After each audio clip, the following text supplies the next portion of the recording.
Dude, what are you doing?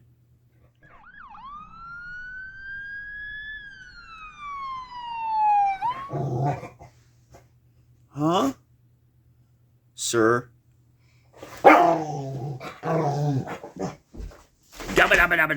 Left, I got bad news.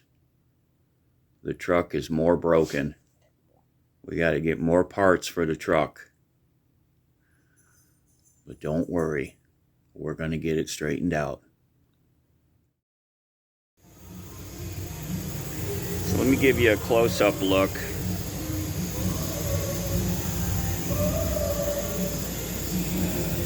So the gears, everything looks to be in good shape,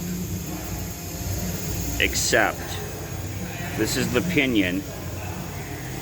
You see this?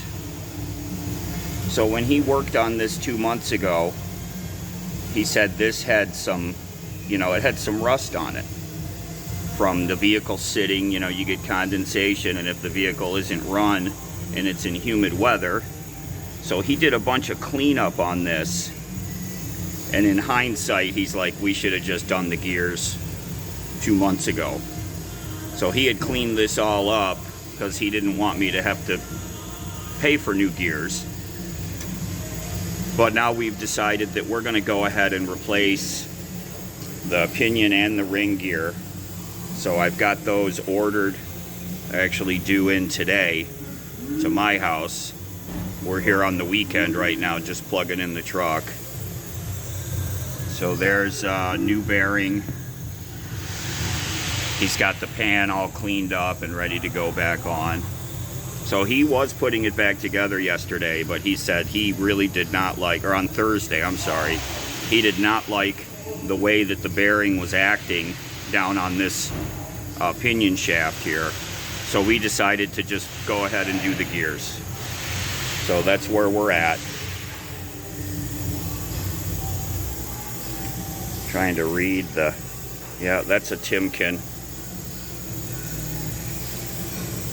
So it's here waiting for my gears to show up. Should be in today. And then we'll get back on this next week. So that's what we're looking at. So this is a track lock. This is a track lock differential. So limited slip.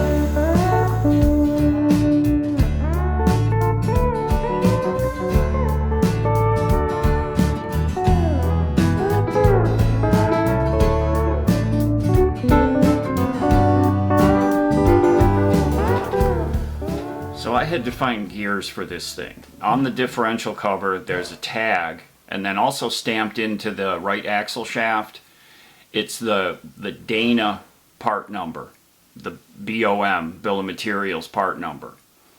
So Harry gave me those numbers off of the tag that was on the differential cover.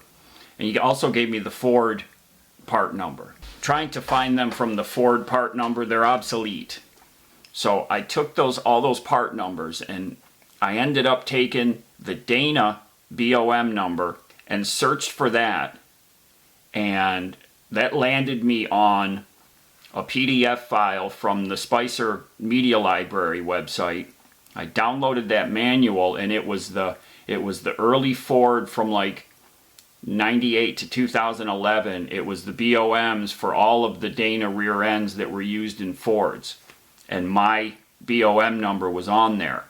And then it gave a breakdown of what the ring and pinion kit was, the axle shafts, those kind of things, all the parts that were used for that rear end. So it gave me the ring and pinion kit number. So I took that part number, searched for that, and I found a website, C&M Gear Works down in Missouri, showed it right on their website. It's a Spicer kit, ring pinion, the bolts, the nut, the washer, and the oil slinger in a kit.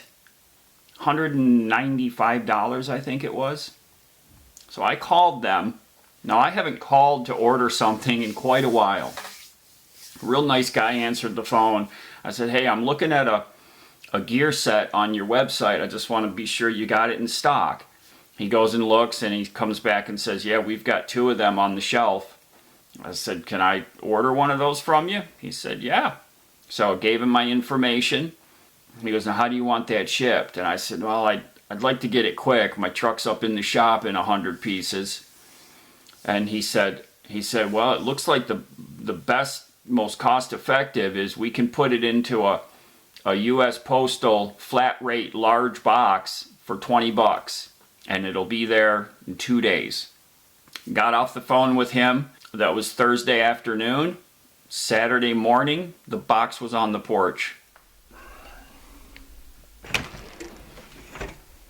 Oh, bingo. Here we go. C&M Gear Works. Oh, yeah, that's heavy. I'm going to need 2 hands. I cannot beat that. $20 shipping for something that heavy, and it came in 2 days. There we go. So they fitted into this postal flat rate box. Charged me 20 bucks. That's it. Love it. Handwritten. It's like the good old days. Springfield, Missouri. I'm going to put a link to their website down below, just because. These are old, obsolete gears, and they had them. Real Spicer.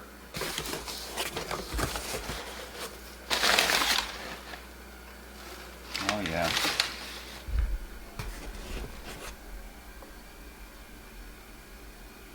There's the pinion, and the ring gears down there. Oh, there's a new oil slinger. And there's the bolts for the ring gear. And there's the nut for the pinion. This is great. God, man, that's heavy. Holy moly. So this is going to go up to the shop on Monday, hand these off to Harry, and now I got to do a full break-in on these. I've just been reading about the recommended break-in. And I think I've talked about this, it's more important to me that it's fixed correctly. It's more important than trying to rush, you know. I said this a couple videos ago, where after the first couple days, the initial kind of shock and disruption wore off, and then I, you know, got myself calmed down.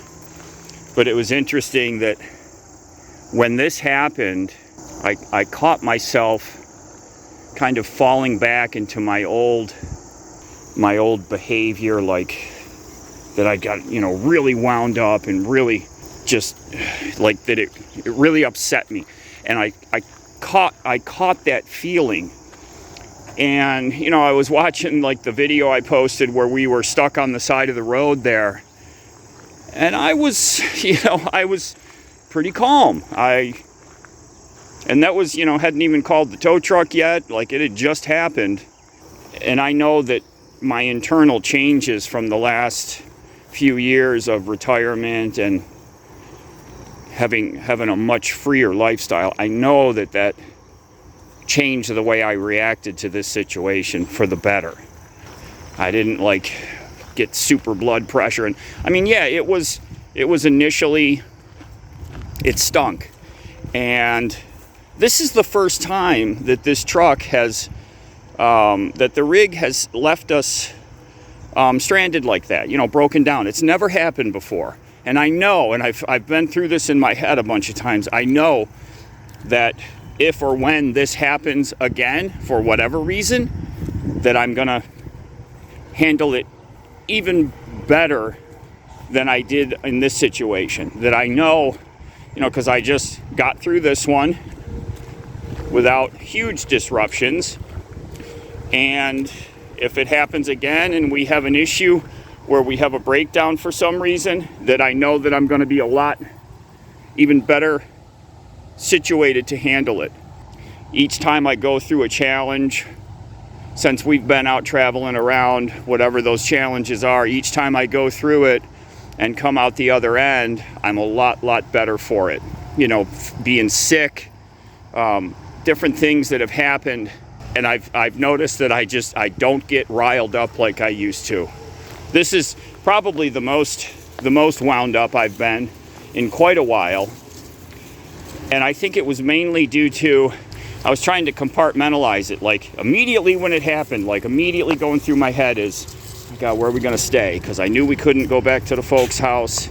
We couldn't go back to their home, and because they had a different house guest in. And those things were immediately going through my head.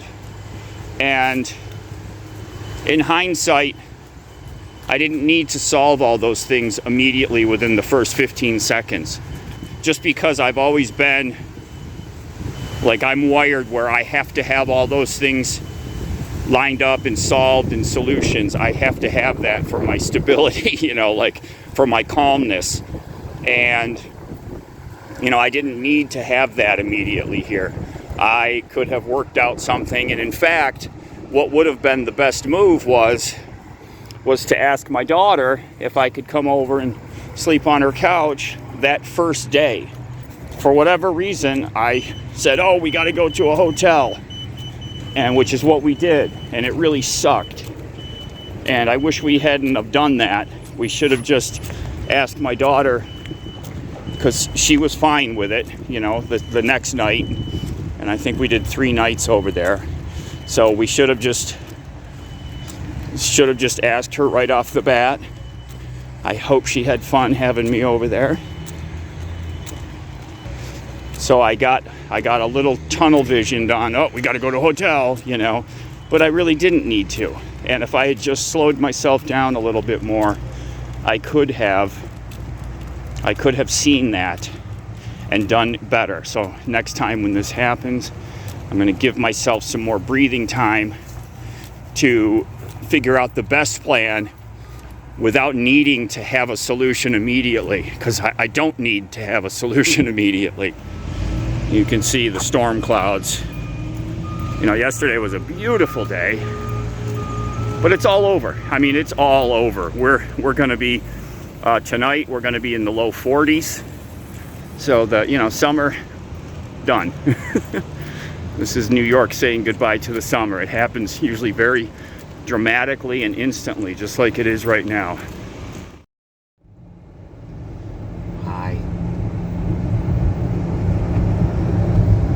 Driving up to the shop. It's 8 a.m. dropping off the gears to Harry. I went up there on Saturday to shut off the inverter from charging at the end of the day, and I should have taken the gears then and left him on his bench, and I forgot him, you know. So here I am Monday morning at 8 a.m. driving up there to meet him.